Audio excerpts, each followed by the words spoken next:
Kumusta po kayo mga ginigiliw kong tagapakinig? Muli po ay narito tayo para sa isa na namang kwento ng kababalaghan. At tulad po ng dati ay hangad ko pong lagi na sana'y abutan po kayo ng pagtatanghal na ito na nasa mabuti pong kalagayan, ligtas sa anumang uri ng kapamakan at karamdaman.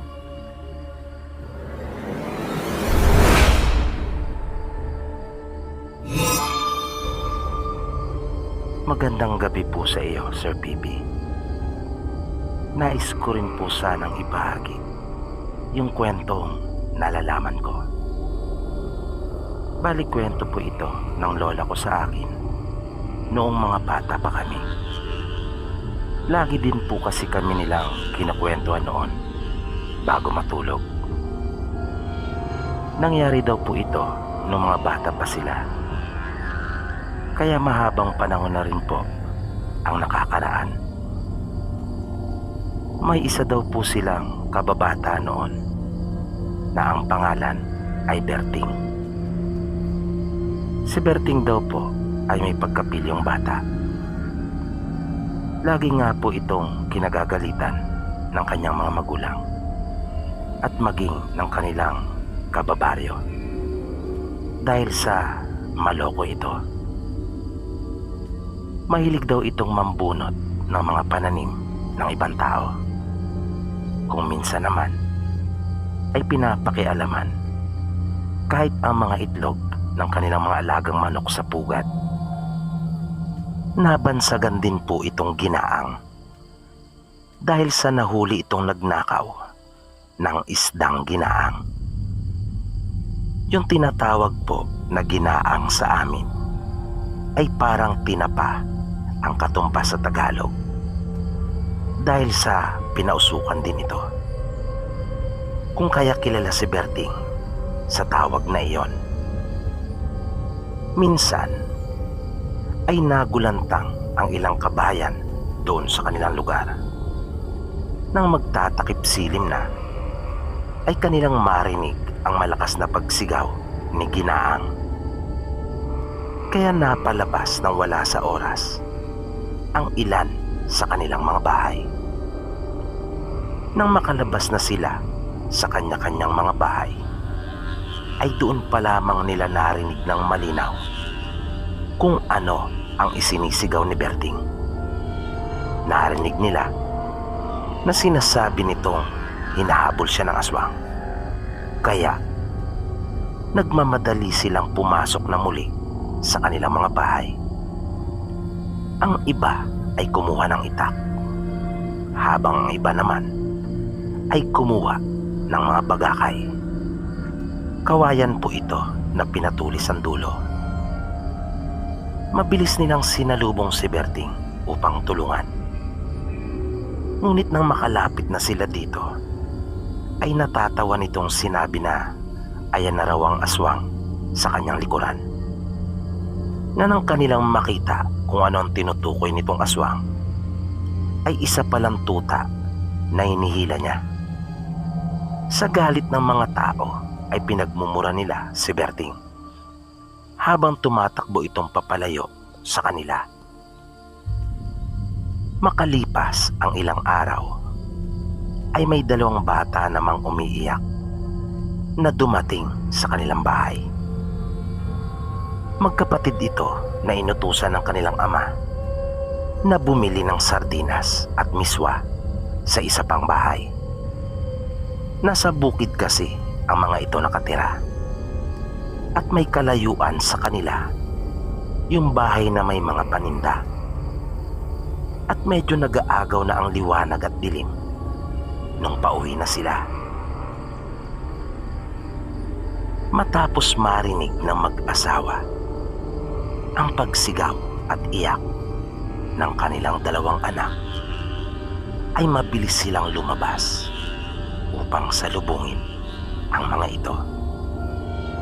Nang makaharap nila ang dalawang bata, ay agad na nagsumbong ang mga ito sa kanila na hinabol umano sila ng aswang na kanila umanong rinig na rinig ang nakakakilabot na huni nito, na dahil sa kanilang takot ay napatakbo silang mabilis at kanila umanong naiwaglit yung pinamiling sardinas at miswa sa daan.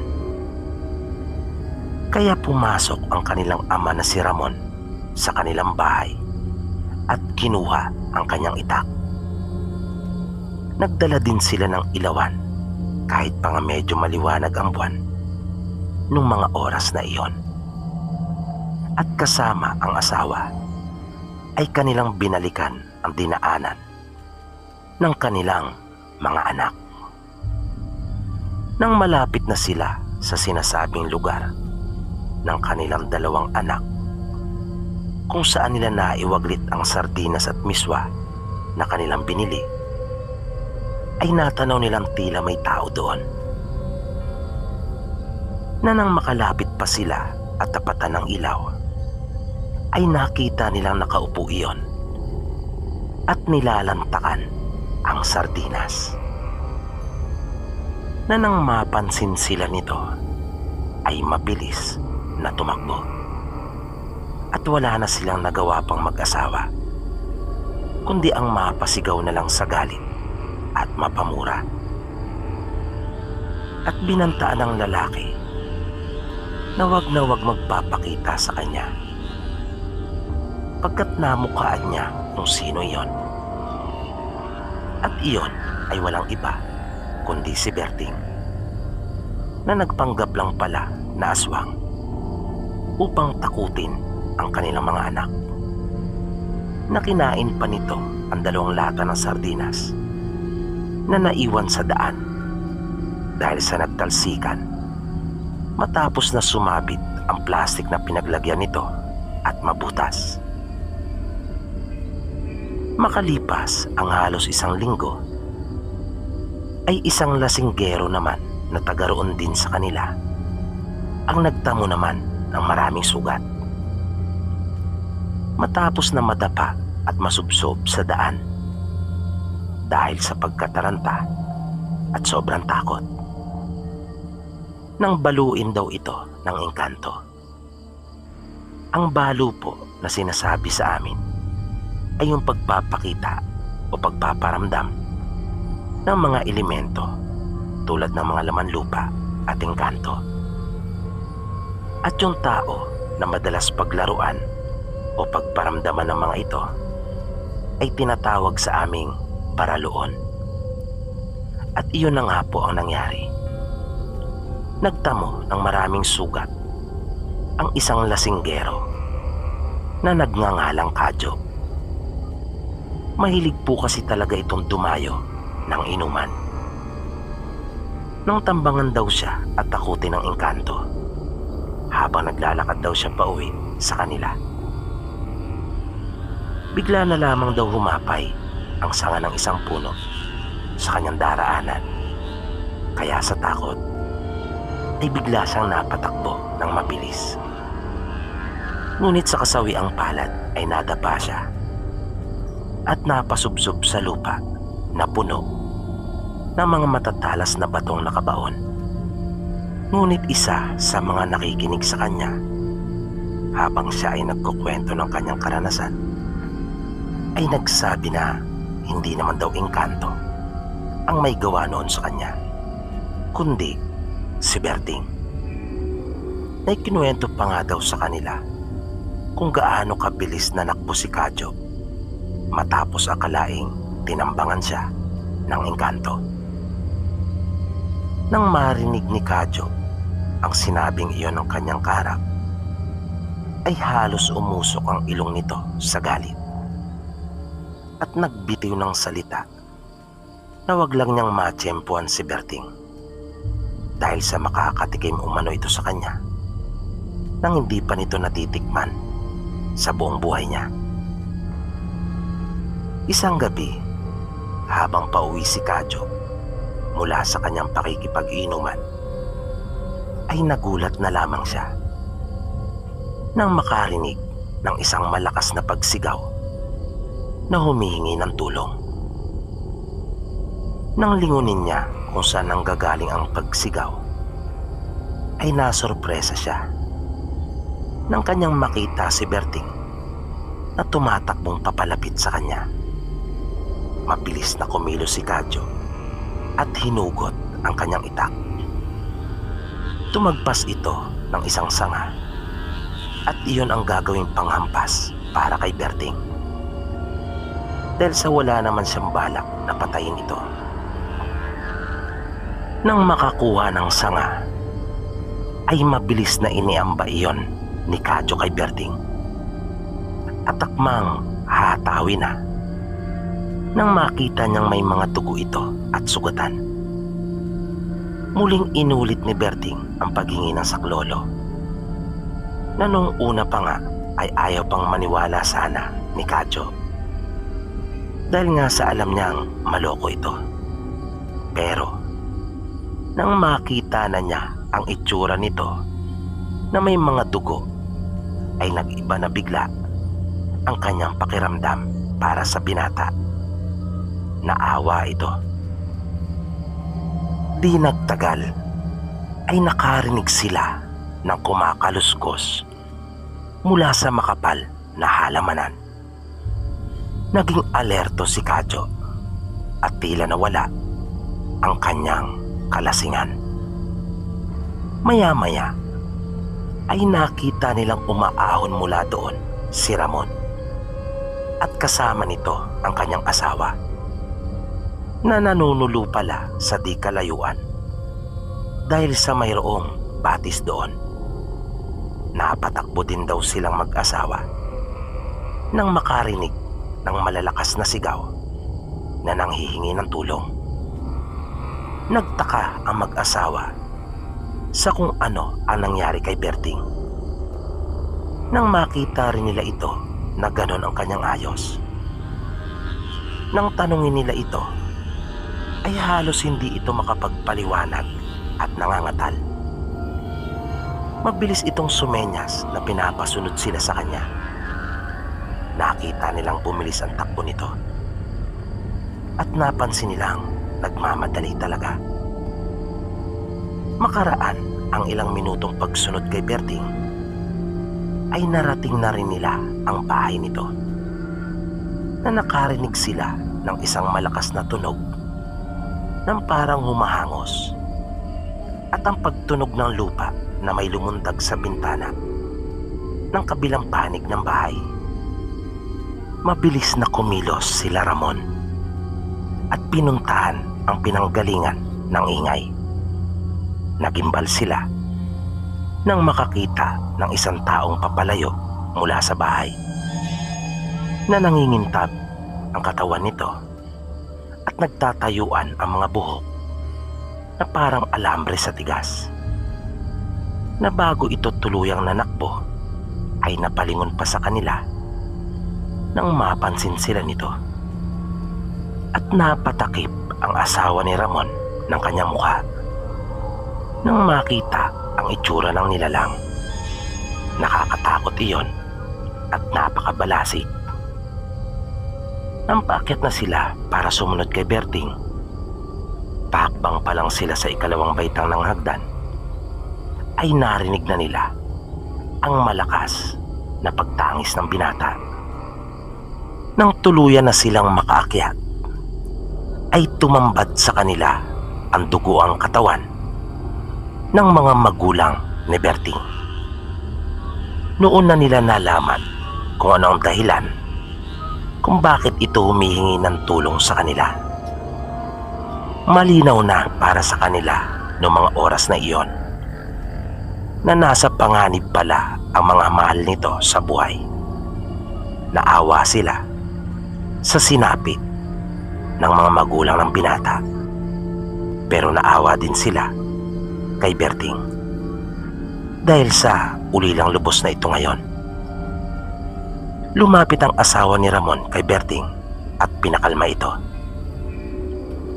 Ayon sa kanila, iyon ang ikalawang pagkakataon pa lamang na may nangyaring ganon, na may nilapa ang aswang sa kanilang lugar at halos isang dekada umano ang pagitan. Kadalasan ang aswang sa kanilang lugar ay umaatake na binibigyan ng sakit ang nais nilang biktimahin.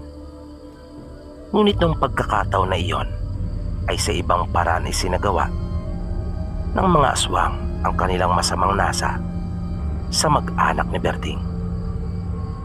Simula na mangyari iyon ay halos hindi na nila makausap ang binata hanggang sa mailibing ang kanyang mga magulang. Sabi pa ng lola namin, noong mga panahon daw na iyon ay grabe daw talaga ang mga nangyayari at kaganapan na kung ngayon ikukwento ay mahirap daw talagang paniwalaan at sasabihing kwento-kwento lang. At matapos nga pong mailibing ang mga magulang ni Berting ay madalas na itong nakikitang pagala-gala na lang kung saan-saan, na napapansin nilang nagsasalitang mag-isa. Nasabi pa nga ng mga tao noon sa kanilang lugar ay tuluyan na raw nabaliw si Ginaang. Mga ilang buwan din ang lumipas na ganon ang naging kalagayan ni Berting, na pagala-gala lang at marungis. Nakasanayan na nila na nakikita siyang ganon, hanggang sa isang araw ay bigla na lamang itong nawala. At simula noon ay hindi na nila ito nakita pa sa kanilang lugar, na pinaniniwalaan ng marami noon na marahil ay namatay na rin ito. Nang iba naman ay sinasabing marahil ay kinuha na rin ng mga aswang. Ang iba naman ay baka nahulog daw sa bangin at doon na nabulok ang katawan nito. Hanggang sa isang araw ay bigla itong lumitaw doon sa baryo nila lola. Makalipas ang halos 3 taon, nang una nila itong makita ay mahaba ang buhok at mahaba rin ang kanyang balbas. Ngunit nakakausap na nila ito ng matino, na nang kanilang sabihan nito nagugupitan at kanilang aahitan ay pumayag naman daw ito. At nang kanila itong samahan sa dating bahay ay napayuko lamang, na naisip nilang marahil ay naalala niya ang mga nangyari. Ngunit hindi na nila ito nakitang umiyak pa, at nakitaan nila ito ng sigla na inayos nito ang kanilang dating bahay.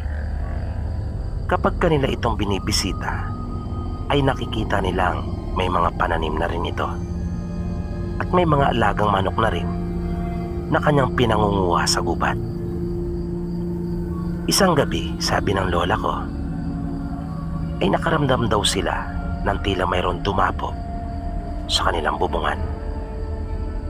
Noong mga panahon daw na iyon ay ilan na sa kanilang mga taga-baryo ang namatay, na sinasabi ng doktor na dahilan ay dahil umano sa typhoid fever. Pero ang duda ng marami ay aswang ang may gawa noon. Kaya nang maramdaman nilang mayroong nasa kanilang bubungan ay naging alerto na raw ang tatay ni lola. Inihanda na nito ang kanyang bagong hasang itak at kinuha na rin yung bagakay. At nang mapansin nilang tila gumagapang ito ng dahan-dahan doon sa itaas, ay wala nang sabi-sabing tinusok ng kanilang ama ng bagakay ang kanilang bubungan, na narinig nilang mabilis iyong umalis at tumalon. Ngunit dingding naman nila ang pinag-initan nito. Nang lalabasin na iyon ng kanyang tatay ay bigla na lamang silang nakarinig ng nakakakilabot na paghiyaw ng nasaktan. Nang ilawan iyon ng kanyang ama ay nakita pa niya ang likod ng aswang na nagmamadaling tumakas, at nagulat ito nang makita si Berting na naroon. Sinabi ni Berting na kanya umanong napuruan iyon. Napadaan lang daw siya mula sa gubat nang mapansin niya na mayroong nasa bubungan nila. Dagdag pa ni Berting sa tatay ni Lola ay puntahan niya raw umagang umaga pa sa kanilang bahay ang aswang para hindi na raw ito makapagpagaling pa. Na nang ipagtapat ni Berting kung sino ang aswang na iyon ay nagulat pa sila Lola dahil sa maninay niya iyon sa kanyang binyag. Nang kasing kahulugan ng maninay sa Tagalog ay ninang. Kinabukasan ay maaga pang umalis ang kanyang tatay sa kanilang bahay at pinuntan ang bahay ng kanyang ninang. Pagdating niya doon sa bahay nito, nang kanya itong hanapin at kamustahin, ay panay ang pagdadahilan ng anak na dalaga nito na kasing edad lang rin ni Lola. Ngunit nagpumilit ang tatay ni Lola at nang kanya itong batiin, pagkatalikod pa lamang niya, hindi pa siya nakakalabas ng bakuran ng mga ito, ay narinig na niyang umiyak ang kinakapatid ni Lola dahil sa namatay na ang ina nito. Dahil sa pangyayaring iyon ay nalaman nila Lola na may kakayahan na pala si Berting. Lumipas ang mga araw hanggang sa napalapit ang loob ni Lola kay Berting at niligawan naman siya nito. Kalaunan ay naging nobyo niya si Berting. At makalipas lamang ang isang taon ay nagpaalam na sila sa mga magulang ni Lola na manika na si Berting sa kanila. At yung kwento pala ni Lola ay karanasan ng lolo namin mismo.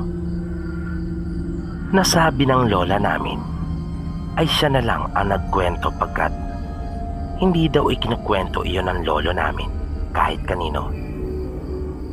Marami umanong alam na kwento ang aming lolo mula sa iba't ibang karanasan.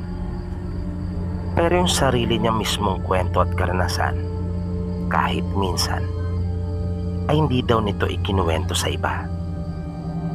Nasabi ng lola namin, yung panahon pala na nawala si Berting ay sa kagubatan pala ito na malagi at nakatuklas ng kaalaman at mga kakayahan sa tulong ng mga nangangalaga ng kagubatan. Ayon sa lola namin, naging tanyag na manggagamot ang aming lolong si Berting doon sa kanilang lugar. Nang ibang angkan pa nga ng mga aswang doon ay napilitan ng lumayas at mga ibang bayan dahil sa inuunti-unti sila ni Lolo.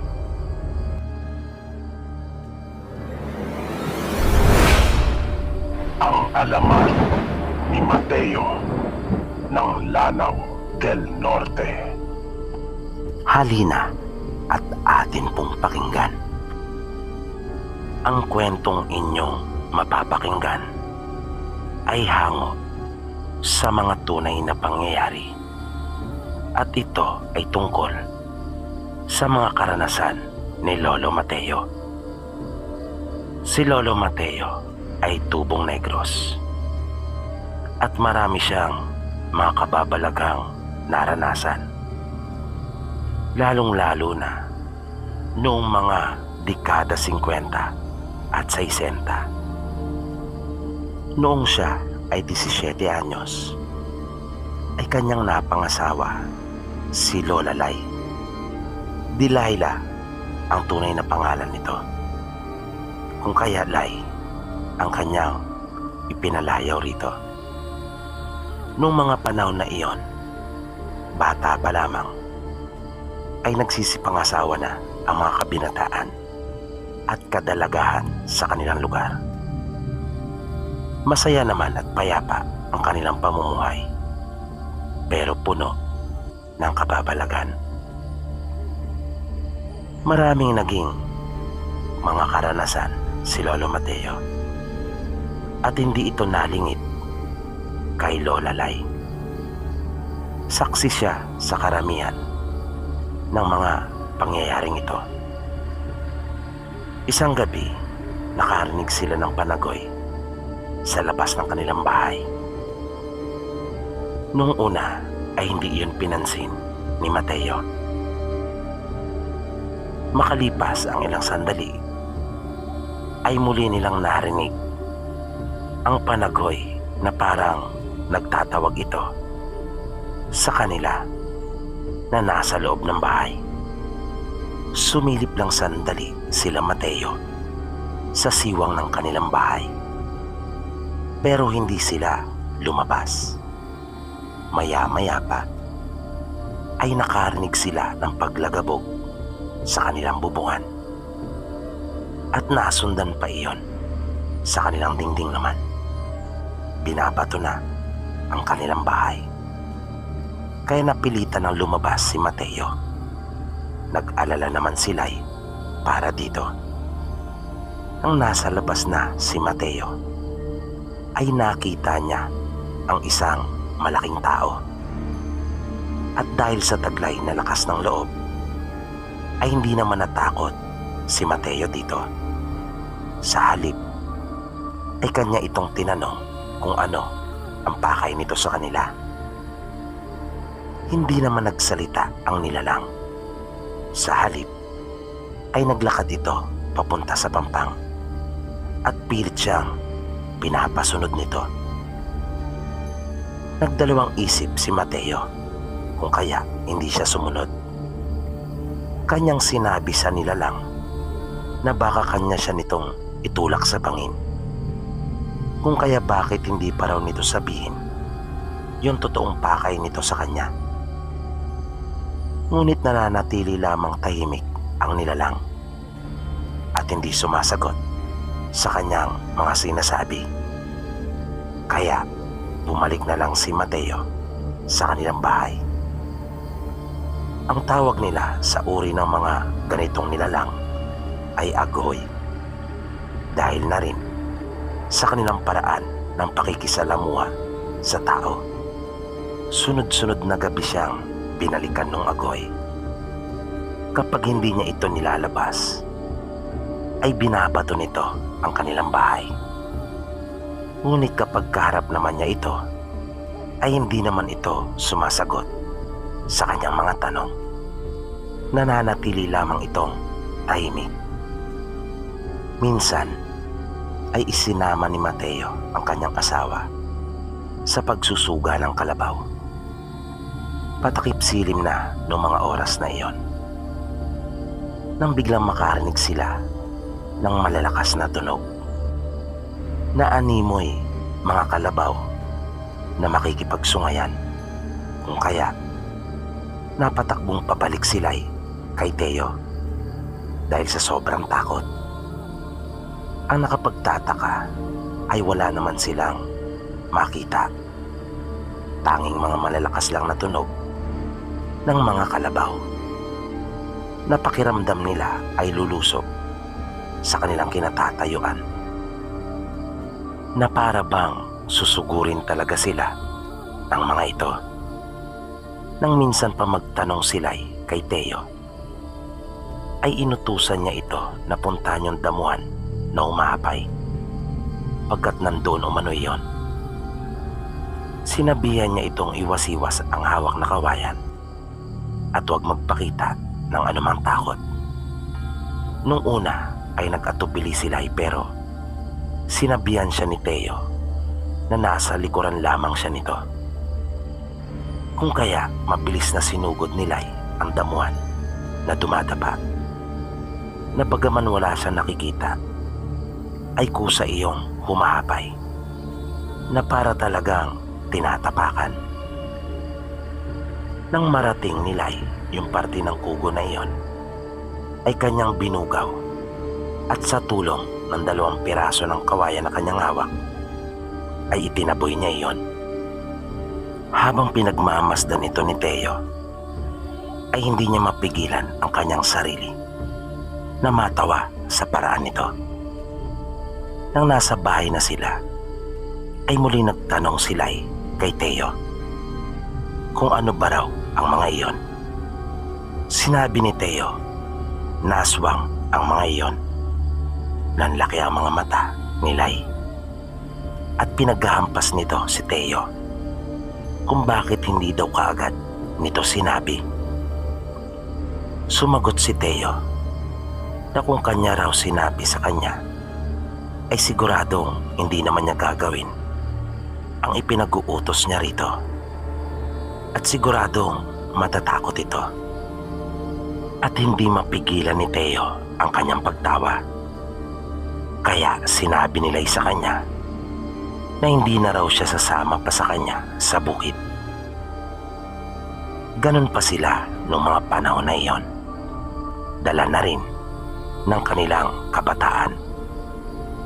17 si Lolo Mateo noon, habang si Lola Delilah naman ay 14 pa lamang.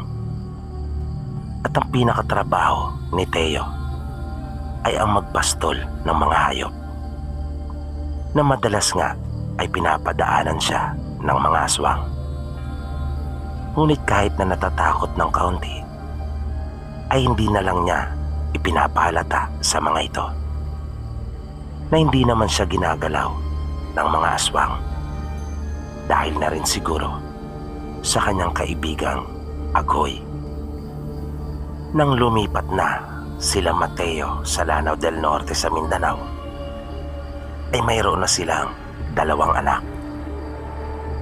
Ang naging bahay nila noon doon ay malayo sa kalsada. Nasa 4 na kilometro pa ang layo nito. At nag-iisang bahay lamang sila doon. Wala silang kalapit. Nang unang gabi nila doon ay nalaman niyang sinundan pala siya ng kaibigan niyang Agoy. At tuwing mananagoy ito sa gabi ay kanyang nilalabas. At nakikita ito ni Lola Lai na maglalakad palayo sa kanilang bahay. At madaling araw na kung bumalik. Minsan nang magsabong si Teo ay hindi ito nakauwi ng kanilang bahay. Narinig ng 2 anak niya at ni Lai na nanagoy ang kaibigan ni Mateo. Ginaya ng panganay niyang anak ang pagtawag na iyon ng Agoy sa kanya. Paulit-ulit na nanagoy ang kaibigan ni Teo na patuloy namang ginaya ng kanyang anak. At iyon umano ang panahon na nagtampo ang kanyang kaibigan, dahil hindi nito alam na wala siya sa kanila, na ang buong akala nito ay ayaw lamang niyang labasin. Idagdag pa ang tila pangiinsulto na ginawa ng panganay niyang anak. Nang sumunod na araw, pag-uwi ni Teo, ay nakakita siya ng 3 pirasong apog na nasa harapan ng kanilang pintuan. Hindi naman alam ni Teo kung ano iyon, kung kaya hindi niya pinahalagahan at kanyang itinapon. Ngunit nang sumunod na araw, kinaumagahan, ay naroong muli ang 3 pirasong apog na nakahilera sa harapan ng kanilang pinto, kung kaya kanya na iyong itinago. Isang gabi naman, habang kumakain sila ng kanyang mag-anak, ay bigla na lamang may dumaan sa kanilang bahay na isang aswang. Rinig nila ang paghuni noon. At dahil sa may kalokohan nga ang panganay niyang anak, ay bigla na lamang itong sumigaw at niloko ang aswang. Sinabihan niya ito na daanan ng asin. Makalipas ang ilang sandali, ay bigla na lamang namatay ang kanilang ilawan. Mabilis na kinutuban si Teo dahil sa wala namang malakas na hangin sa labas. Kaya agad nilang hinagilap ang posporo at sinindihan ang lampara. Kasabay noon ay inapuhap na rin ni Teo ang kanyang itak. Pagsinding-pagsindi ng kanilang gasera ay nakita pa nila ang likuran ng aswang na papalabas ng kanilang bintana. At nang mapansin sila nito, ay napalingon. Kung kaya, napasigaw ang mga anak ni Teo sa pagkabigla. Nakita kasi nila ang mapupulang mga mata nito at ang mabalasik na mukha. Sinubukan pa itong takbuhin ni Mateo upang undayan ang taga.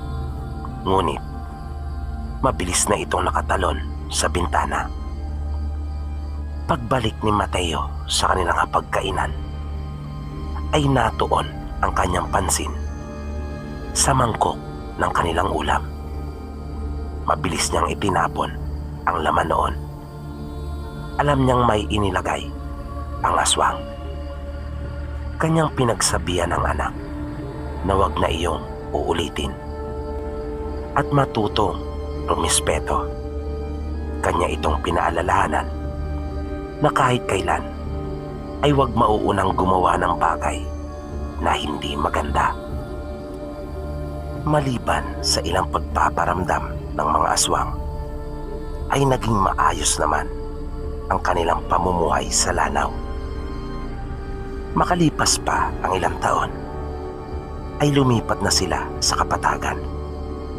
Malapit lamang iyon sa dagat. Halos 500 metro lang ay dagat na. Nung mga panahon na iyon, ay gasera pa rin ang kanilang gamit pagkat wala pa ring kuryente. Sa panahong ito ay marami ng anak si Teo. 11 lahat ang kanyang naging anak. At sa panahong ding ito ay may nalalaman na rin siya ukol sa panggagamot. Minsan naisipan nilang dumayo sa Tubod, Lanao del Norte. Ang kasama niya noon ay ang kapitbahay at kaibigan niyang si Genciano. Nang marating nila ang lugar, ay mayroon silang nabalitaan. May mag-asawa umanong dumaong na nakabangka at nakipanuluyan umano sa bahay ng kapitan. Makalipas ang ilang araw, ay nagsimula na umanong manggamot ang mag-asawa. Ngunit ang ipinagtataka ng mga taga-baryo ay tila nag-iba ang pag-uugali ng kapitan at ng mag-anak nito. At yung mga nagpapagamot sa mag-asawa ay hindi na rin umano umuuwi ng kanilang mga bahay. Ayon pa sa isang lalaki na nagkwento kanila Teo, nang minsang sunduin niya ang kanyang misis, ay naggalit pa umano ito sa kanya. At ang dati niyang tahimik na asawa ay naging matapang at mabalasik. At ilang pamilya na umano ang apektado. Ang isa pang ipinagtataka nila ay lagi na lang nakasara ang buong bahay ng kapitan at halos walang lumalabas. Pakiwari ng marami ay aswang ang mag-asawang Dayo na nais magtayo ng kulto. Dahil kapag nag-uobserba sila doon, ay naririnig nila na tila nagpupulong ang mga taong nasa loob. Sabi pa ng lalaki, pag naroon ka malapit sa bahay at nagtagal ka, ay parang may kung anong pwersa na umaakit sa iyo upang pumasok. At parang nangihina ka. Maging ang iyong kontrol sa sarili ay parang nawawala. Iminungkahi ni Genciano kay Teo na kanila silang tulungan dahil sa nakakaawa na ang kanilang sitwasyon, sapagkat napapabayaan na ang kanilang mga anak. Nakaramihan pa sa mga ito ay maliliit pa. Sumang-ayon naman si Mateo sa kaibigan at kanilang pinlano ang gagawing paglusob sa bahay ng kapitan. Napagkasunduan nila na kanilang susugurin ang bahay ng mga patakip silim na. Kung kaya, matyaga nilang hinintay ang tamang oras. At nang padilim na, ay saka sila nagsimulang kumilos. Armado sila ng mga itak bagakay at mga pamalo. Nang nakapwesto na sila sa bahay ng kapitan, ay naririnig nilang tila may isinasagawang ritual sa loob. Nagsimula si Mateo na umusal upang alisin ang mga inilagay na pananggalang ng mag-asawang aswang sa palibot ng bahay. At nang ibigay na ni Mateo ang hudyat, ay sabay-sabay na silang nagsikilos. Sa pilitan nilang pinasok ang bahay, pinuwersa nila ang mga bintana at pinto. Nakipagpambuno ang lahat ng nasa loob sa kanila. Nagulat sila sa kanilang nakita. Animoy mga mababangis na hayop ang mga ito, at hindi sila mga nakikilala.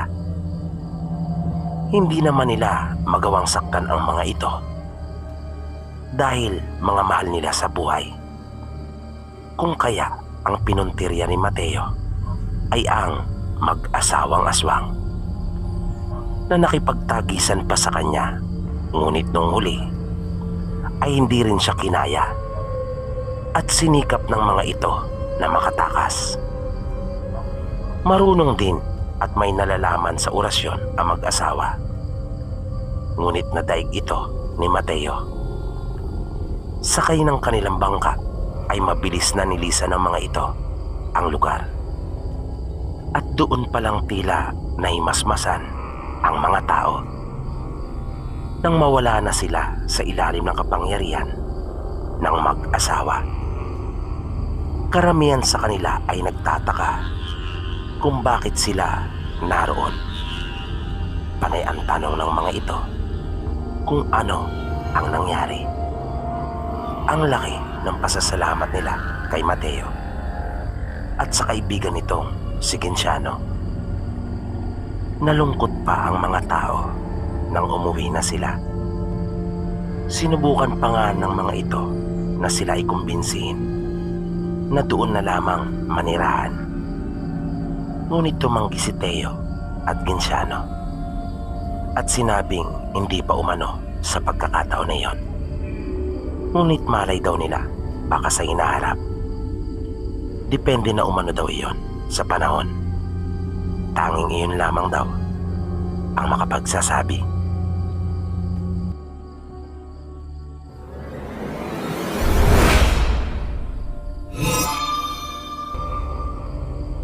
Isang magandang araw po sa iyo, Sir PB. Isa po ako sa masugid mong taga-subaybay mula pa po noong nakaraang taon. Hindi nga lang po ako mahilig magkomento. Nais ko lang po sanang ibahagi yung aming naging karanasan. Kung sakaling may ere niyo po ito sa inyong programa, ay ngayon pa lamang po nagpapasalamat na ako. Kung hindi naman ay ayos lang rin. Ang mahalaga ay naipaabot ko po sa inyo. Nakatira po kami noon sa lupa ng lolo ko sa probinsya. At masasabi kong maayos naman ang aming pamumuhay noon. Pero nag-umpisa pong magkaroon ng mga kababalagan sa amin. Nang isang araw ay matagpuan ng tatay ko ang kanyang alagang manok na sasabungin, napatay na at para itong nilapa. Noong una, ang buong akala niya ay yung alaga naming aso ang may gawa noon. Dahil isang hapon bago mangyari iyon, ay nakita niya itong nangahabol ng mga manok. Kaya ito ang kanyang napagbintangan at napagbuntunan. Nasabi niya ay nabangaw na raw ang aming aso, o sa Tagalog pa ay naulol na umano ito. Ngunit naiba ang pananaw ni tatay nang pumunta sa amin ang kanyang pinsan. Balitsyuhin ko iyon. Ito ay si Tio Albert, at ibinalitang namatay din ang manok nito na natagpuan na lang rin niya isang umaga na wala ng buhay at para din iyong nilapa. Dahil doon ay kinutuban sila ng hindi maganda. At ang kanila namang napaghinalaan ay yung bagong dating na kamag-anak ng taga roon din sa amin na nagtayo ng maliit na bahay sa katabing lupa nito. Naging malakas ang paniniwala nila na may lahing aswang iyon. Dahil sa nangyari lamang ang mga bagay na iyon, simula nang ito ay dumating sa aming lugar. Ngunit naisip din nilang mahirap iyon patunayan. Isang gabi ay nakakita si tatay ng isang malaking aso na sa buong panahon niyang naninirahan sa probinsya ay noon pa lamang siya nakakita ng ganon. Kaya kinabahan siya. Simula kasi nang mangyari iyon sa isa niyang alagang sasabungin na manok, ay naisipan niyang magbantay kung gabi para malaman kung sino o ano talaga ang gumagawa noon. Nanatili lamang si tatay na nagmatsyag. Hindi siya kumilos sa kanyang pinagtataguan. Kitang-kita niya ang itsura noon dahil sa natatamaan iyon ng ilaw na nagmumula sa bahay. Alam ni tatay na hindi iyon karaniwang aso sapagkat wala namang nagmamay-ari ng ganong aso sa aming lugar. At napakalaki noon kumpara sa mga karaniwang aso na inaalagaan dun sa amin. Sabi pa ng tatay ko, kahit yung aso namin ay hindi nagawang kumahol at umiyak na lamang na nabahag ang buntot nito. Kinilabutan si tatay nang hindi magtuloy ang malaking aso doon sa mga manok. Sa halip ay gumilid ito sa bahay namin na parang pinapakiramdaman ang mga nasa loob. At pagkatapos ay umikot sa kabilang panig ng aming bahay. Doon na nagsimulang kumilos si tatay. Marahan niyang ikinasa ang baril niya na dibomba. At nakayukong naglakad papunta sa kung saan naroon ang aso. Nagimbal pa si tatay nang makita niyang nakatayo na ang aso na nakakapit na sa dingding ang dalawang paa nito. Inasinta niya iyon at hindi na nagdalawang isip pa na pinutukan. Tila nagulat naman yung aso pagkat wala iyong kamalay-malay na may sumisipat na pala sa kanya. Ngunit ang ipinagtaka ni tatay ay mabilis iyong tumakbo na parang binaliwala lamang ang kanyang ginawang pagbaril dito. At mabilis na iyong naglaho sa dilim at hindi na niya nasundan pa ng kanyang tingin. Nung mga oras na iyon ay natutulog na kami at amin na lamang nalaman ng sumunod na gabi nang pumunta si Tio Albert na kanyang pinsan at kanilang napagkwentuhan iyon sa gitna ng kanilang inuman. Ayon pa sa pinsan ni tatay, dapat daw ay kanyang nilagyan ng lupa ang dulo ng baril ng kanyang baril upang tumalab iyon sa aso na kanilang pinaghihinalaang aswang.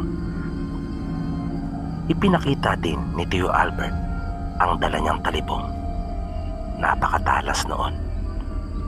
At sinabi niya kay tatay na kahit daw sa patalim dapat ay maitaga na muna sa lupa para mas maging epektibo na sandata laban sa mga aswang.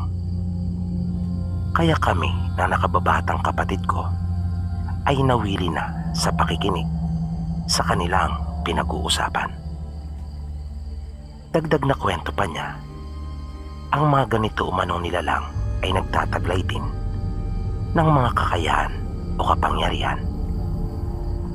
Karamihan daw sa mga ito ay may anting-anting, at ang tangi umanong makakakontra o tatalab sa mga ito ay mga bagay din na kalikasan, tulad ng mga bato, kawayan at iba pang mga kauri nito. Kaya kung sakaling ang sandata mong dala ay gawa na ng tao at hindi ng kalikasan, dapat umano ay mahaluan ito ng bagay ng kalikasan tulad ng lupa. Kinabukasan ay niyaya ako ni tatay. Nang magtanong ako sa kanya kung saan kami pupunta, ang sabi niya sa akin ay gagawa daw kami ng pitag para sa mga bayawak. Kaya sumama naman ako dahil sa gusto ko iyon. Nang nasa masukal na bahagi na kami ng kagubatan, ay nagsimula na kaming gumawa. Bali dalawa ang ginawa namin sa magkaibang bahagi noon. At matapos lagyan ng pampabaho ay iniwan na namin. Pag-uwi ay may dinaanan kaming bahay. Alam kong iyon yung bagong bahay ng pinaghihinalaan nilang aswang. Saradong-sarado iyon. At nagtayuan ang mga balahibo ko sa katawan nang kami ay napadaan na doon. Ibang-iba kasi ang itsura noon. Parang napaka makulimlim kung saan nakatirik ang kanilang bahay. Nang biglang nagulat kami ni tatay nang nakita namin ang lalaki na nasa aming unahan at nakayuko ito na hindi gumagalaw. Nauna nang nagsalita si tatay at sinabing maagi lang dong.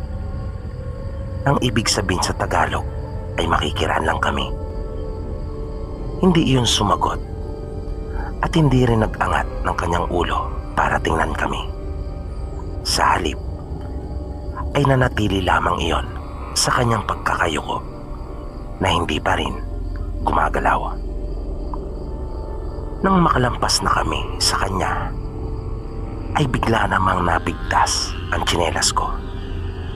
Nang mapaapak ako sa isang bato at dumulas iyon. Nang damputin ko ang aking tsinelas upang ayusin, ay hindi ko napigilang hindi mapatingin muli sa lalaki. Dala na rin ng aking kuryosidad. Kung kaya pa simple ko itong tiningnan, na nagulat naman ako pagkat nakita ko itong nakatingin sa akin ng matalim habang nakayuko pa rin. Kaya nagmamadali akong tumakbo papunta kay tatay na hinihintay naman ako sa unahan. Kinagabihan noon, katatapos lang naming kumain at nagpapahinga-hingalay nang marinig naming may humuni. Sa unang pagkakataon ay nakarinig kami ng huni ng isang kwago doon sa amin. Nagtanong pa nga ako sa aking mga magulang kung huni ng ano iyon dahil nga sa hindi ako pamilyar. At sinabi nga nila sa aking kwago umano iyon. Makalipas ang halos may kalahating oras ay naging mapagmatsyag bigla si tatay.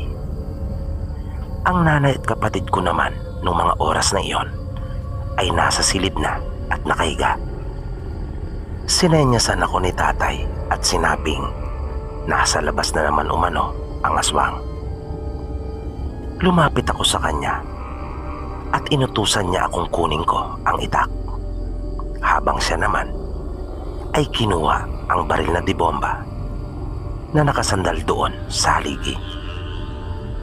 Nakita kong sumilip si tatay sa dingding at bigla rin itong inalis agad ang pagkakatitig doon na parang nagtaka siya. Sinabi niya sa akin na dalawa umano ang nakita niyang naroon. Kinabahan ako at nakaramdam ng takot. Ngunit kahit kinakabahan ako at natatakot, Nang maalala ko ang kwento ni tatay tungkol sa malaking aso nung nag-iinuman sila ni Tio Albert, ay umiral na naman ang aking pagkamausisa. Kung kaya, naganap ako ng isang magandang pwesto para sumilip. Binigyan naman ako ni tatay ng espasyo at pagkakataon na gawin iyon. Pero laking gulat ko nang ang makita kong naroon ay 2 tao. Isang babae at isang lalaki na parang mga aso na kanilang ginaya ang paraan ng pagkakaupo, na nakatukod ang kanilang 2 kamay sa lupa. Naramdaman kong nangabal ang buo kong katawan. Pakiramdam ko rin ay nagtayuan ang aking buhok sa ulo dahil sa sobrang takot. Nang sabihin ko kay tatay kung ano ang aking nakita sa labas, ay hindi ito makapaniwala.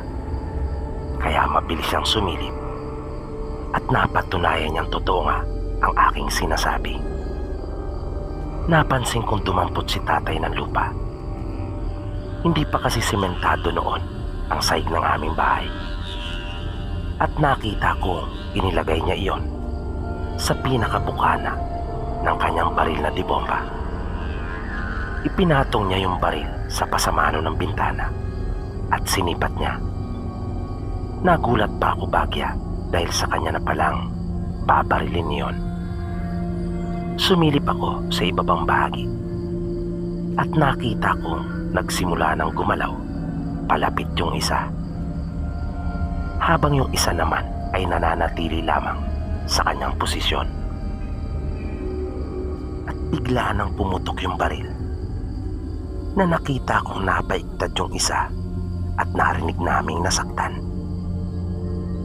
Mabilis namang bumalik yung isang papalapit na sana sa aming bahay at nilapitan yung kanyang kasama. At nagmamadali silang kumilos papalayo sa amin. Sinabi ni tatay sa akin na kanya umanong natamaan iyon. Hindi nga lang siya sigurado kung sa dibdib nga ba niya iyon tinamaan, dahil sa iyon daw ang kanyang inasinta. Kinaumagahan, maaga pa, ay nagpunta si tatay kanila Tio Albert. Sumabay siya sa akin sa pagpasok ko sa paaralan. Pagdating ko sa bahay nung araw na iyon ay paggabi na, at naroon ang pinsan ni tatay na si Tio Albert. Nagtatagay na sila at kanilang pinag-uusapan ang tungkol doon sa aswang. Pinuntahan pala nila iyon sa bahay, ngunit hindi daw talaga sila pinapasok sa bakuran ng mga iyon.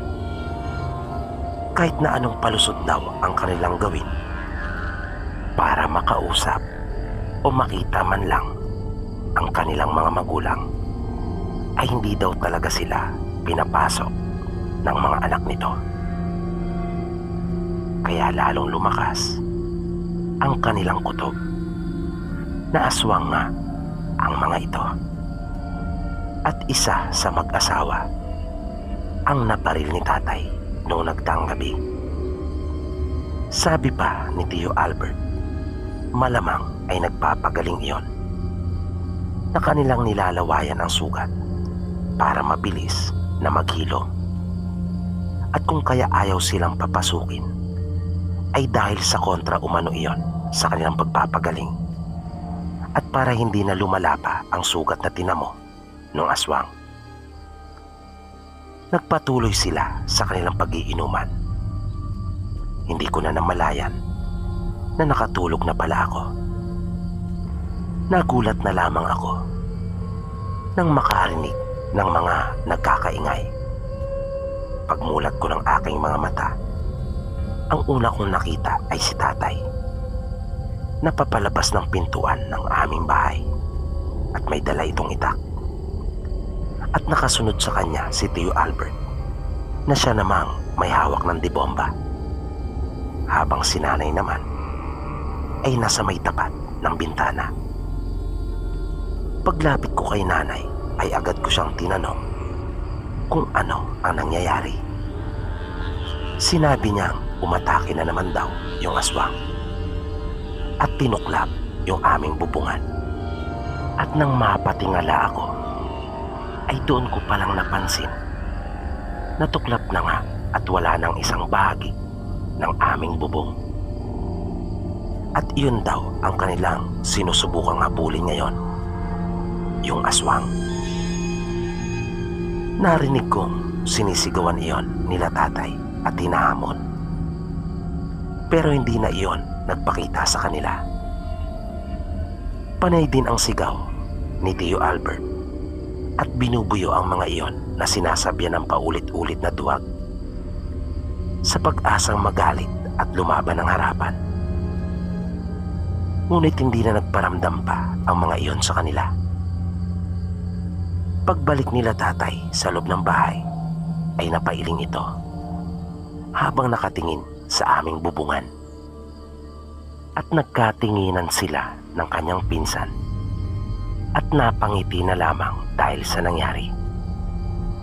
Bago ako makatulog na muli ay narinig kong kanilang napagkasunduan na babalikan ang mga aswang sa kanilang bahay. At ganun nga ang kanilang ginawa. Mga alas 7 pasado pa lang ay umalis na silang dalawa sa bahay nung sumunod na araw. Doon na rin kasi natulog sa amin si Tio Albert. Makalipas ang ilang oras ay dumating na sila. Hindi na muna ako pinapasok noon ni nanay dahil sa natatakot siya sa pwedeng mangyari. Nalaman namin mula kanila tatay na umalis na pala ang mga ito sa kanilang bahay at kanila pa umanong naabutan sila na papalabas ng kanilang bakuran. Sa galit daw nila tatay at Tio Albert ay di nila napigilang sitahin ng mga ito at sinabihan tungkol sa pagkakasira ng aming bubong. Ngunit nanatili lang daw tahimik at hindi nagsasalita ang buong mag-anak. Ang maingay daw at nakipagsagutan sa kanila ay yung kaanak ng mga iyon na taga sa amin at nagbanta pa raw na magrereklamo sa barangay. At pagkaraan nga ng ilang araw ay may dumating kay tatay na imbitasyon mula sa barangay kung kaya sumama kami nung sumapit yung taktang araw. Pati pala si Tio Albert ay may paanyaya din dahil sa nakita kong dumalo din ito doon. Napag-ayos din naman sila sa barangay pa lang at hindi na umakyat pa sa korte ang usapin dahil sa wala din namang mairereklamo kanila tatay. Wala naman silang binitawang anumang salita na po pwede silang makasuhan. Nasa labas din naman daw sila ng bakod nung mangyari iyon.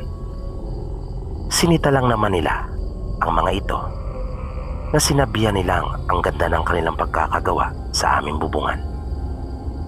Yun lang naman daw ang kanilang sinabi nung araw na iyon. Kaya nagdesisyon ang lupon na tapusin na ang usapin doon pa lamang sa kanila.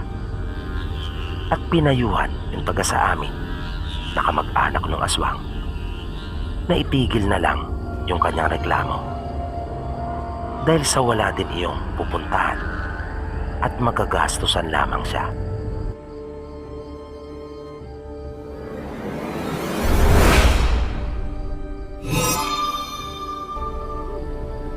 Kumusta po kayo, Sir PB?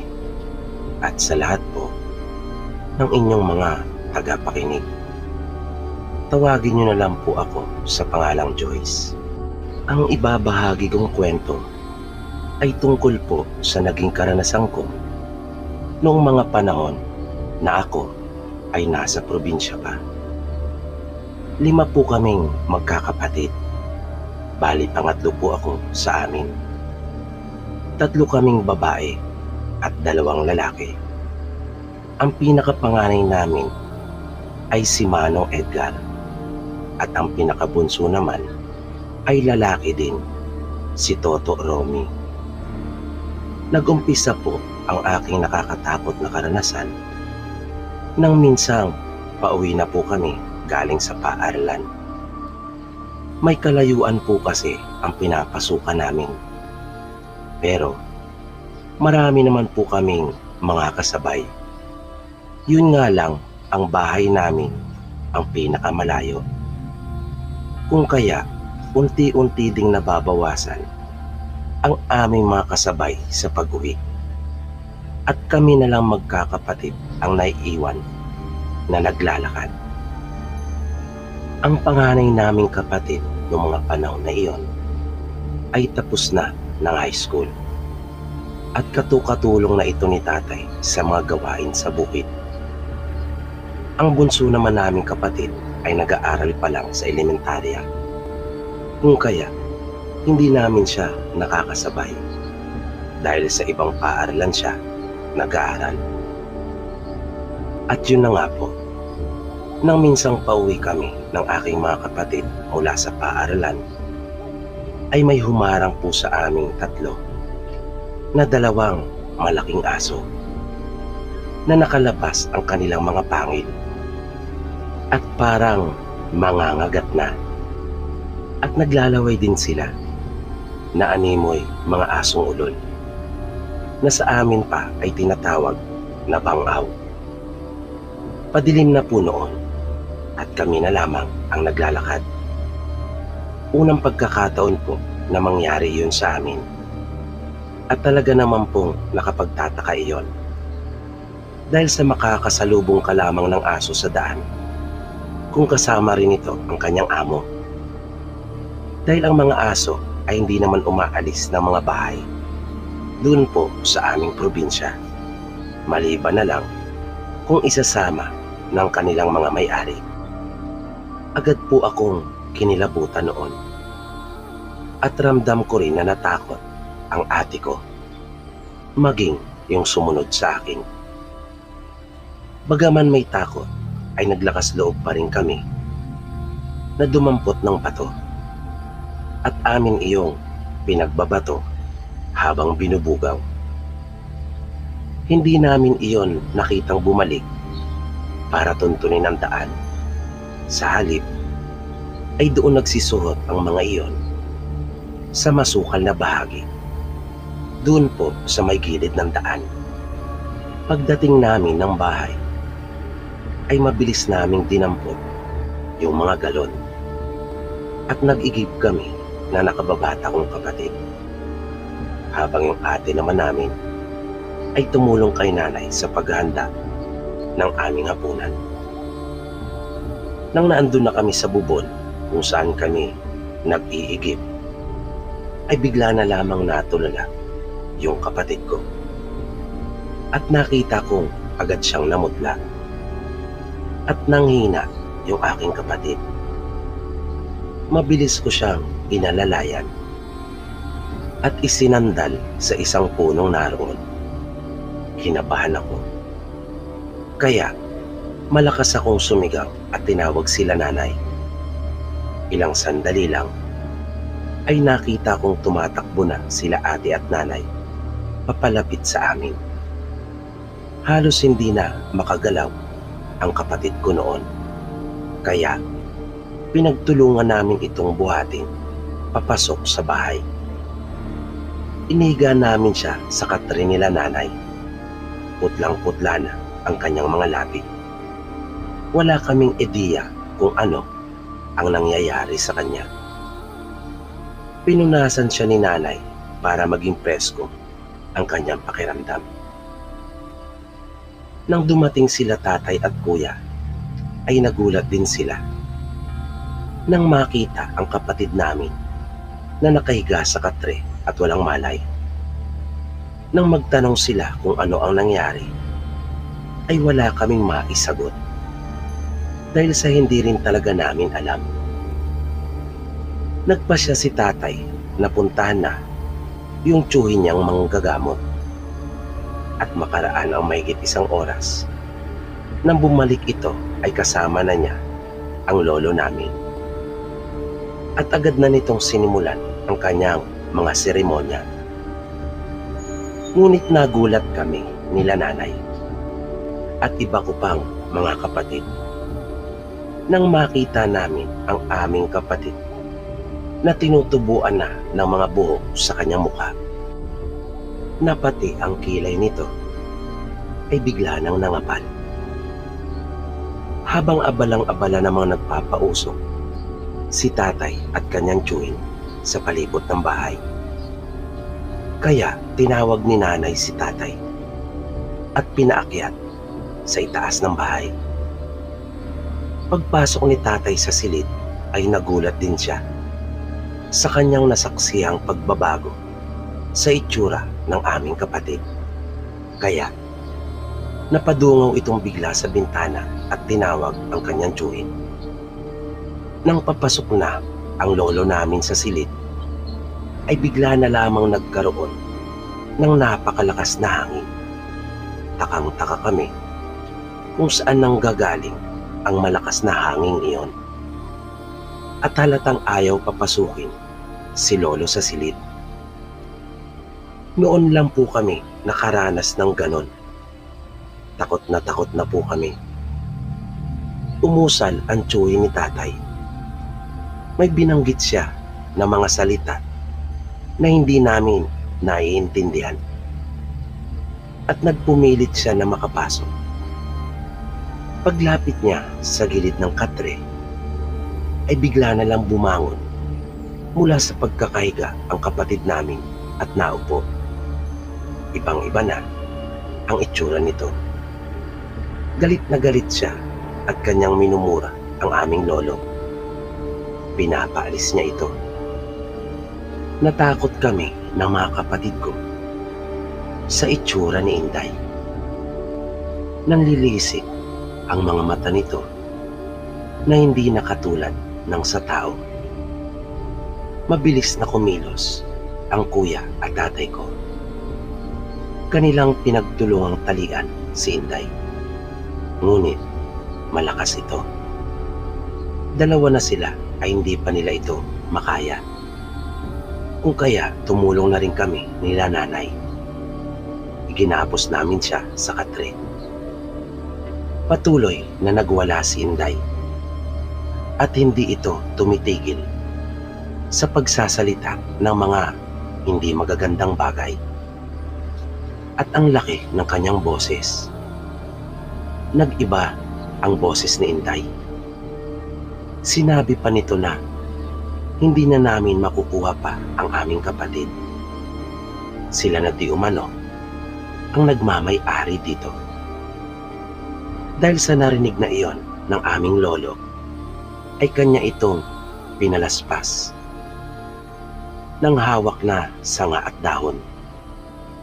Habang patuloy na may inuusan, nagwala naman ng gusto ang aming kapatid na kayang-kaya niyang ugain ang katre. Inabutan na kami ng madaling araw ay hindi pa rin umuhupa ang aming kapatid. Parang wala itong kapaguran at panay ang paglalaway nito. Maging ang kanyang mga labi at ngipin ay nag-iba na. Kumalat na rin sa buo niyang katawan ang mga buhok na tumutubo.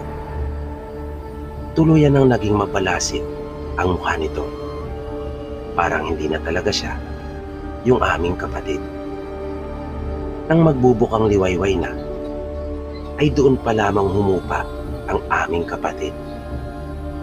At nang tuluyan nang lumabas ang araw, ay huminto na ito. At unti-unting nagbalik sa dati ang kanyang anyo. Napansin naming tila hinang-hina siya. At sa unang pagkakataon, ay muli naming narinig ang dati nitong tinig at humingi ng tubig. Uhaw na uhaw daw siya. Sinabi niyang may gusto raw na kumuha sa kanya, kaya umiiyak itong nakiusap sa amin na wag daw namin siyang ibibigay. Nung araw na iyon ay hindi pa nakapasok si Inday. kami lamang ng ate ko ang magkasamang nagpunta sa paaralan. Pag-uwi namin sa bahay, pagkagaling sa paaralan, ay agad naming pinuntahan si Inday sa silid upang kamustahin. Naroon lang ito at nagpapahinga. Mabuti na ang kalagayan nito. Dinampot ko ang mga galon at mag-isa akong nagigip. Nang naroon na ako sa bubon at nilalagyan ko na ng tubig ang mga galon, ay bigla ko na lamang narinig na nagkaingay sa bahay. Kaya nagmamadali akong umuwi at sinilip kung bakit. Pagpasok ko sa silid nila nanay, ay nakita ko nanlilisik na naman ang mga mata ni Inday. Kaya bago pa siya tuluyang makapagwala, ay mabilis na namin siyang iginapos. Awang-awa na ako sa nakikita kong kalagayan ng nakababata kong kapatid. Habang pabalik ako sa bubon, ay napapaiyak na ako. Makaraan ang halos isang oras, ay dumating na rin sila tatay at kuya. At kahit pagod, ay kanya na uling pinuntahan yung lolo namin. Nang malaman niyang sinusumpong na naman si Inday, sinasaniban na naman kasi ito. Nang dumating sila lolo, ay muli niyang isinagawa yung kanyang mga seremonyas. Pero nung gabing iyon, ay mas naging matindi ang naging pakikipaglaban nito sa sumasanib kay Inday. Dahil sa gusto na talagang kunin ng engkanto ang aming kapatid. Bukod sa mga naranasan naming malalakas na hangin, na animoy mayroong bagyo, ay nasaksiyan din namin ang napakaraming ibon na kulay itim na nagliparan ng paikot-ikot sa loob ng aming bahay. Halos punuin nila ang buong silid sa sobrang dami. Nakita namin na galit na si lolo. Muli na ring naging mabalasik ang mukha ni Inday at nanumbalik na rin ang mga buhok sa iba't ibang parte ng kanyang katawan. Panay na ang iyak namin ni nanay. Awang-awa na kami sa aming kapatid. Ngunit wala kaming magawa. Lumipas pa ang mga oras. Nagpatuloy ang pakikipagtagisan ni lolo sa nilalang. Nang sa wakas, ay bigla na ring sumuko ang engkanto at kanya na raw umanong lulubayan na si Inday. Dahil doon, ay napanatag na kami. Pagkaraan ng ilang araw na pamamahinga ni Inday sa bahay, nang maayos na ang pakiramdam nito, ay pumasok na rin siya. Nung araw na iyon, habang nasa kanya-kanya kaming silid-aralan, ay bigla na lamang kaming nagulat nang magkagulo. At nagulantang ako nang marinig ko ang balita. Halos hindi ako makapaniwala. Para akong pinagsakluban ng langit at lupa sa aking narinig. Nadaganan daw ang kapatid naming si Inday ng pison na gumulong. Nagtatakbo ako papunta sa pinangyarihan. Pagdating ko roon ay ang dami ng tao at kanila nang pinagtutulungang alisin ang katawan ng kawawa naming kapatid. Ang saklap ng sinapit ng kapatid namin. Nakita ko si Ate Lisa na naroon rin at agad niya akong niyakap at sinabing wala na si Inday. Kalunos-lunos ang sinapit ng katawan ng aming kapatid. Walang makapagsabi kung ano ang totoong nangyari. Wala naman daw ang operator ng pison nang maganap iyon. Nagpaalam na kami sa aming mga guro na kami ay uuwi na at hindi na namin tatapusin pa ang klase. Halos hindi namin maiakbang na magkapatid ang aming mga paa pauwi. Napakabigat po sa aming pakiramdam. Pagdating namin sa bahay, ay alam na rin pala nila ang balita. Nadatnan naming panay na rin ang iyak ng aming ina. Halos himatayin ito. Dahil pare-pareho naming hindi matanggap ang sinapit ni Inday at ang wala sa panahong pagkawala niya. Nalaman namin na pumunta na sila tatay at kuya upang asikasuin ang labi ng aming kapatid sa morgue. Kinagabihan ay inihatid na sa bahay namin ang aming kapatid. Unang gabi pa lang ng kanyang lamay ay ang dami na kaagad mga tao. Hindi kami makapaniwala kung saan nanggaling ang mga ito, na ang karamihan sa kanila ay hindi namin mga namumukhaan. Ang tatay ko naman ay kausap ang kanyang tiyuhin. Kapwa rin sila hindi makapaniwala. Sabi ni Lolo Kado, nalin lang umano kami ng engkanto. Hindi umano iyon naging tapat sa kanyang ipinangako. At masidi talaga ang pagnanasa nito na makuha si Inday. Kung kaya, kahit ang magsinungaling ay nagawa nito. Nang mga hating gabi na, ay unti-unti nang nababawasan ang mga tao. Isa-isa nang nag-uuwian ang mga ito. Nang bigla na lamang himatayin si ate at nanginig ang kanyang buong katawan. Nagulat ang lahat ng mga taong naroon na nakasaksi. Nagpagulong-gulong pa ito sa lupa. At nang amin siyang nilapitan upang alalayan, ay bigla na lamang itong nagwala at halos ayaw magpahawak sa amin.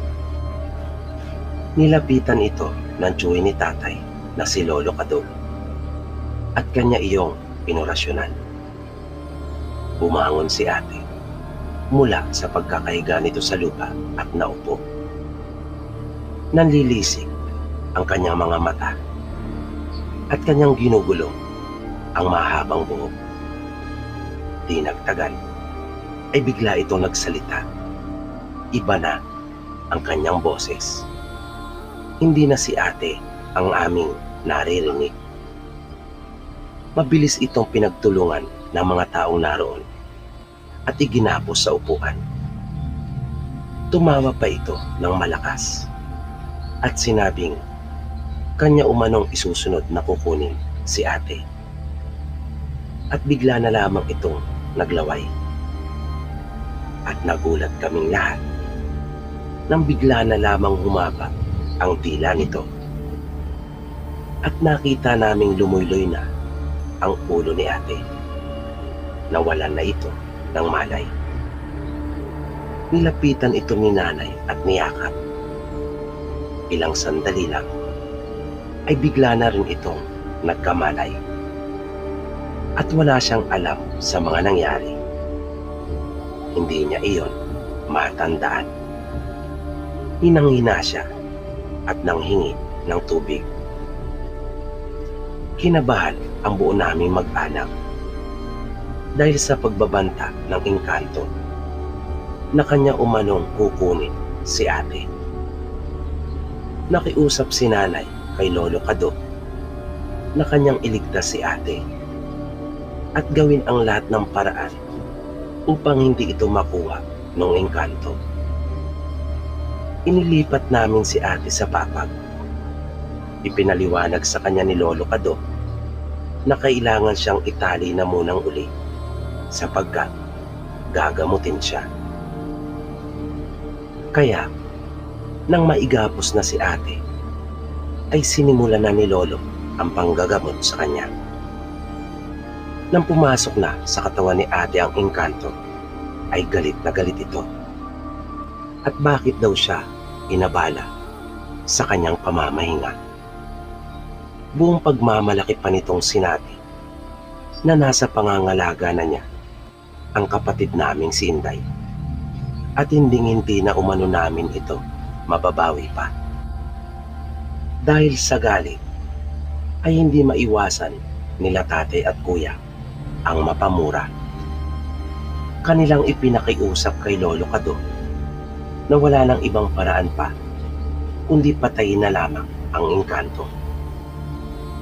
Hindi naging madali para kay Lolo Kado iyon, dahil sa lumalaban ito at malakas din di umano. Kitang-kita namin ang mabilis na pagbabago sa aura ni ate. Naging mabalasig at nakakatakot ang mukha nito, na may pagkakataon pa ngang namuti ang buo niyang mga mata at gumagalaw siya ng kakaiba. Yung mga paraan ng pagkilos ni ate ay noon ko lamang nakita, at hindi talaga iyon pangkaraniwan. Hanggang sa magtagumpay si Lolo Kado, kanya ring natalo ang engkanto, at hindi na nag-aksaya pa ng oras para patayin iyon. Napuno ang bahay ng nakakakilabot na pagsigaw ng engkanto, at ilang sandali lang ay nagbalik na si ate sa dati. Napayakap ito ng mahigpit kay nanay matapos na makalagan. Takot na takot siya. Sinabi nitong ayaw niyang sumama sa kanila. Ipinaliwanag naman sa kanya nila nanay na wala nang engkantong gustong kumuha sa kanya. Pinatay na iyon. Makaraan ang 2 araw, habang tumutulong ako kay nanay sa pag-aasikaso ng ipapakain sa mga nakikipaglamay na naroon.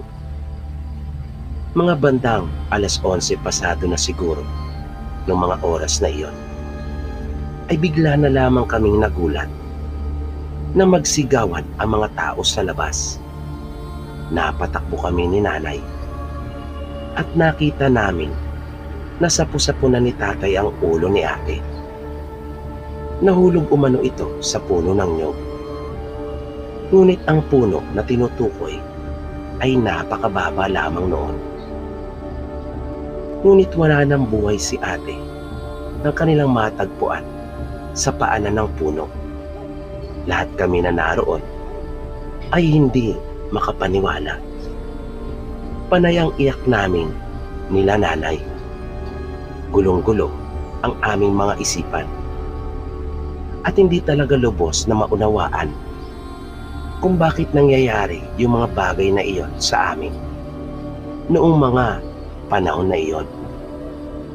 Panay ang mura ni tatay dahil sa hindi rin niya talaga matanggap ang sinapit ng aking mga kapatid. Kinagabihan ay 2 na sila ni ate na nakaburol ni Inday.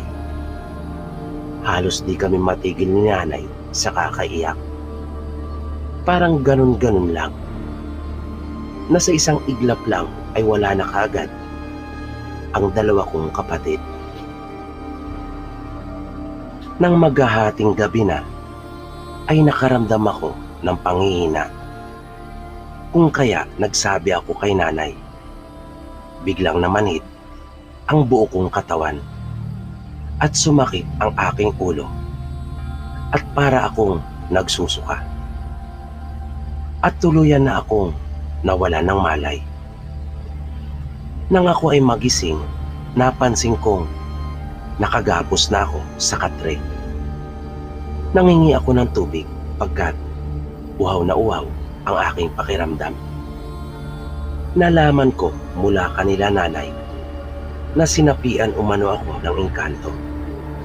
Nagtaka ako kung paanong nangyari iyon. Gayong napatay na iyon ni Lolo sabi ko pa sa kanila. Sinabi nila sa akin na iba daw ang sumanib. Anak na prinsipe ng hari ang sumanib umano sa akin. At galit na galit daw ito sa pagkamatay ng kanyang ama. At kanya nga raw kinuha si ate. At kanya rin umanong isusunod ako. Napaiyak ako. Naisip kong mawawala na rin ako. Kanila nanay at tatay. At iiwang ko na rin ang dalawa ko pang kapatid na lalaki. Sinabi sa akin nila nanay na kanila na akong ilalayo. Pinakiusapan nila si Lolo Kado na gawa ng paraan upang mailayo ako at kanya na ring patayin ang prinsipe. Dahil doon ay hindi ko na po nakita pa ang dalawa kong kapatid sa huli nilang hantungan. Dahil sa itinakas na ako at dinala sa isang kapatid ni nanay sa Maynila. Kanila na akong itinawid ng dagat. At binigyan ako ni Lolo Kado ng proteksyon laban sa mga masasamang elemento. Simula noon ay sa Maynila na ako nagpatuloy ng aking pag-aaral. Nagbabakasyon lamang sila nanay at tatay minsan sa Maynila. Sa Fairview kami nakatira noon. Minsan ay nagagawa din nilang maisama ang dalawa ko pang kapatid na lalaki. Pero sobra-sobra ang aking pangungulila. Kanila ate at ganon din sa sumunod sa akin na si Inday. Dahil sa kaming tatlo ang madalas na magkakasama. Na tinagurian pa nga kami sa amin na Tatlong Maria. Nung nag-aaral na po ako ng college, ay naisipan ko pong magbakasyon minsan sa probinsya. Sem break namin noon at nagpaalam ako sa tiyahin ko. Ipinaalam ko rin kanila nanay ang tungkol sa pagbabakasyon ko na iyon. At pumayag naman sila. Pagbaba ko sa jeep ay tuwang-tuwa ako nang makita ko aking mga magulang at dalawang kapatid na kanila pala akong inaabangan. Sinundo nila ako sa bayan. Doon malapit sa paaralan na aming pinapasukan noong high school kami. Naiyak ako nang mapadaan kami doon. Sapagkat muling nagbalik sa alaala ko yung mga panahon na naglalakad kami papasok doon at pauwi nila Ate Lisa at Inday. Nang malampasan na namin yung dati naming paaralan at malapit na sa isa sa tinuturing na pinakamatandang puno sa aming lugar, kung saan malapit na nadaganan si Inday ng pison noon, ay bigla akong nagulat nang tila makita ko doon si Ate Lisa at si Inday. Ilang beses ko pang kinusot ang aking mga mata. Kinilabutan ako pero nakaramdam ako ng tuwa. At mayroon silang mga kahawak.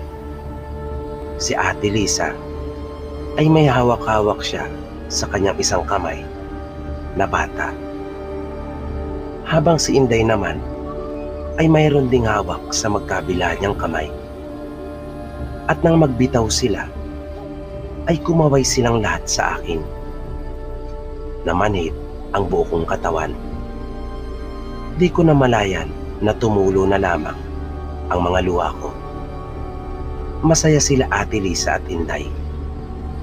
Nakangiti silang dalawa. At halatang mabuti ang kanilang mga kalagayan. Nang tingnan ko ang aking mga magulang at kapatid, ay patuloy lang sila sa kanilang paglakad na nagkukwentuhan. Hindi nila nakikita ang nakikita ko.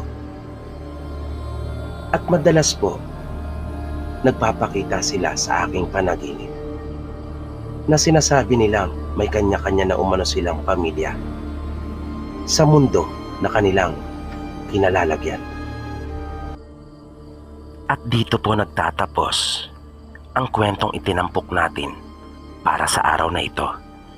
Muli, sana po ay inyong nagustuhan at naway patuloy nyo pang subaybayan ang mga susunod pa po nating kwento dito lamang sa Mga Totoong Kwento ng Kababalaghan.